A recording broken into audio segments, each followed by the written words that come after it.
दादांच्या निधनाच्या दिवशीच 75 शाळांना अल्पसंख्याक दर्जाचं प्रमाणपत्र दिल्याच्या निर्णयाला स्थगिती। घटनेची उच्चस्तरीय चौकशी करून दोषींवर कारवाई करा, मुख्यमंत्री फडणवीसांचे आदेश। TV9 मराठीच्या बातमीची दखल। अजितदादांच्या निधनानंतर एनसीपीच्या आमदारांना भविष्याची चिंता। अनेक आमदार पवारांच्या राष्ट्रवादीच्या संपर्कात। काही आमदारांनी सुप्रिया सुळेंची भेट घेतली, सूत्रांची माहिती। विलीनीकरणावरून पवारांची राष्ट्रवादी वेट अँड वॉचच्या भूमिकेत। या आठवड्यात होणारी पत्रकार परिषद रोहित पवार पुढे ढकलण्याची शक्यता। विलीनीकरणावर योग्य पद्धतीने उत्तर देऊ, पवारांच्या राष्ट्रवादीतील वरिष्ठांचं मत, सूत्रांची माहिती। राष्ट्रवादी काँग्रेसच्या आमदारांची देवगिरी बंगल्यावर आज साप्ताहिक बैठक। राष्ट्रवादी विलीनीकरणावर सुनेत्रा पवार आमदारांशी संवाद साधण्याची शक्यता। मंत्री झिरवाळांच्या कार्यालयातील लाचखोरी प्रकरणावर देखील चर्चेची शक्यता। मंत्री नरहरी झिरवाळांच्या खात्यातील लाचखोरी प्रकरणावर पक्षाची आज बैठक। उपमुख्यमंत्री सुनेत्रा पवारांसह कोअर कमिटी आढावा घेणार। प्रकरणानंतर 4 दिवस नॉट रिचेबल असल्याच्या चर्चेनंतर बैठकीमध्ये झिरवाळांच्या उपस्थितीकडे लक्ष।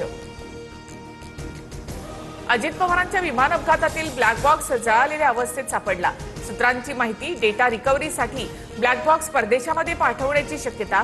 चौकशीबाबत सरकार 1-2 दिवसात महत्त्वाचा निर्णय घेणार, सूत्रांची माहिती। अजित पवारांच्या अपघाताचा खासगी गुप्तहेर संस्थेकडून तपास होण्याची शक्यता। दिल्ली दौऱ्यामध्ये रोहित पवारांकडून 2 खासगी गुप्तहेर संस्थांची भेट। डीजीसीएने लवकरात लवकर प्राथमिक चौकशी अहवाल देण्याची मागणी। अजित पवार यांच्या अपघातानंतर सुनेत्रा पवारांचं पहिलं भाषण। एका क्षणात आपण सगळे पोरके झालो, दादांच्या मनातील स्वप्न साकार करू, विजयी उमेदवारांसमोर उपमुख्यमंत्री सुनेत्रा पवार भाऊक। माफी मागणार नाही, टिपू सुलतानवरील वक्तव्यावर हर्षवर्धन सपकाळ ठाम। टिपू सुलतानचे वंशज भाजपत आले तर त्यांना देखील पद देतील, सपकाळांची टीका। रस्ते बागांना टिपू सुलतानचं नाव देण्यासाठी रितू तावडे अमित साटमांचं अनुमोदन। भाजपनं आ बैल मुझे मार करू नये, संजय राऊतांचा निशाणा। तर भाजपनं कधी असे प्रस्ताव आणले नाहीत, मंगलप्रभात लोढांचं प्रत्युत्तर।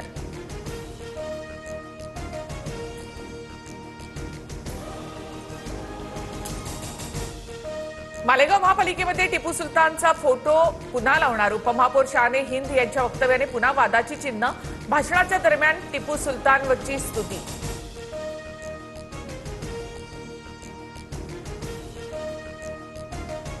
गणेश नाईकांना श्रीकांत शिंदेंनी उत्तर दिलंय। नगरविकास खात्यातील कारभारावरून आरोपांसह श्रीकांत शिंदेंवर गणेश नाईकांची टीका।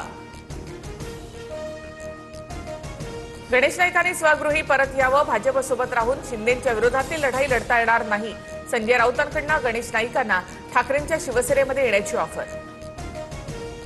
विकासाच्या रथाबरोबर स्पर्धा करण्याची तुमची पात्रता नाही, शिंदेंवरील टीकेला रवींद्र धंगेकरांचं प्रत्युत्तर। तर अनेक गंभीर विषय असताना वनमंत्री टीआरपी मिळवण्यात व्यस्त, निलेश राणे यांची टीका।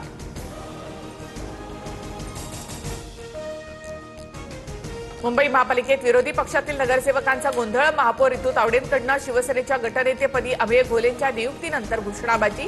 ठाकरेंच्या शिवसेनेकडून 50 खोके एकदम ओकेच्या घोषणा।